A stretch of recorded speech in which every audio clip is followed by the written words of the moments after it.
Hi hello welcome. This is Frieda Francis. இன்றைக்கி நம்ம வந்து என்ன பார்க்க போகிறோன்னா, ஒரு சுவையான நண்டு கிரேவி எப்படி செய்யலாங்கிற ஒரு நான்வெஜ் ரெசிபி தான் இன்றைக்கி பார்க்க போகிறோம். நண்டு வந்துட்டு ஒரு 1/2 கிலோ இருக்கும். ஒரு 5-6 நண்டு தான் இது. நீங்கள் நண்டு வாங்கணும்னு நல்லா வாஷ் பண்ணிவிட்டு மோரில் வந்துட்டு ஒரு 2 டேபிள் ஸ்பூன் மோர் அளவுக்கு ஊற்றி அதை நல்லா ஊற வச்சுக்கோங்க முன்னாடியே. அப்போ தான் அதில் வாடை இல்லாமல் இருக்கும். அதுக்கு தான் நாங்கள் இப்படி ரெடி பண்ணி வச்சுருக்குறோம்.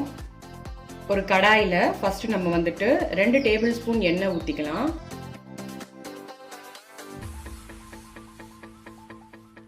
எண்ணெய் நல்லா காஞ்சிருச்சு.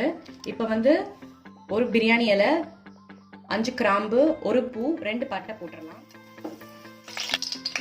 1 கப் சின்ன வெங்காயம், இது 100 கிராம் இருக்கும். இதையும் சேர்த்துடுறேன்.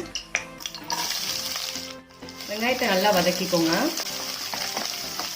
வந்து சேர்த்துடுறேன். கீரி போட்டுக்கோங்க. இதோட சேர்த்து வதக்கலாம். 2 தக்காளி பழமா நல்லா கட் பண்ணி எடுத்து வச்சுக்கோங்க. இதில் சேர்த்துடுறேன். 1 டீஸ்பூன் கல் உப்பு போட்டுக்கிறேன். அப்பதான் வெங்காயம் தக்காளி சீக்கிரம் வதங்கும். 2 கொத்து கருவேப்பிலை வந்து இப்ப சேர்த்துடுறேன்.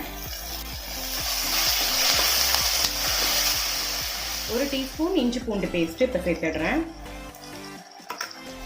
இதுவும் நல்லா பச்சை வாடை போகிற வரைக்கும் வதக்கிடுங்க. இப்போ வந்து நம்ம நண்டை வந்து சேர்த்துடலாம்.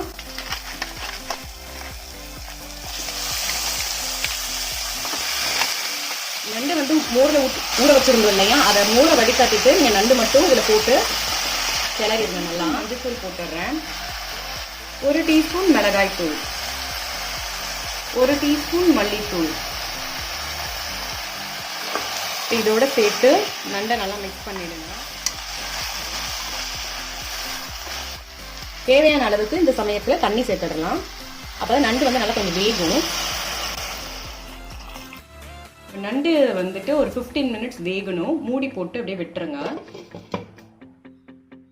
1/2 மூடி தேங்காய், 1 டீஸ்பூன் சோம்பு, 1 டேபிள் ஸ்பூன் கசகசா, 1 டீஸ்பூன் சீரகம், 1 டீஸ்பூன் மிளகு இதெல்லாம் நம்ம சேர்த்து மிக்சர் ஜார்ல அரைச்சிடலாம்.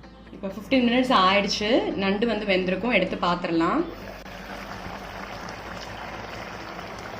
நல்லா கிளறி விட்டுருங்க. பாருங்க, நல்லா வெந்திருக்கு நண்டு. இந்த டைம்ல நம்ம அரைச்சி வச்சிருந்த தேங்காய் பேஸ்ட் சேர்த்துடலாம். தேங்காய் பேஸ்ட்டை நண்டோட நல்லா மிக்ஸ் பண்ணிடுங்க. நண்டு வந்துட்டு சளி பிடிச்சிருக்கவங்க அண்ட் சுகர் பேஷண்ட்ஸ் இவங்கெல்லாம் வந்துட்டு சாப்பிட்டா ரொம்ப உடம்புக்கு நல்லது. ஸோ உங்களுக்கு எப்பெல்லாம் நண்டு கிடைக்குதோ அப்போ அந்த சமயத்தில் நண்டு சூப்பு, நண்டு குழம்பு, நண்டு கிரேவி இந்த மாதிரி செஞ்சு சாப்பிடுங்க. நல்லா கிரேவி ஃபார்முக்கு வந்துருச்சு.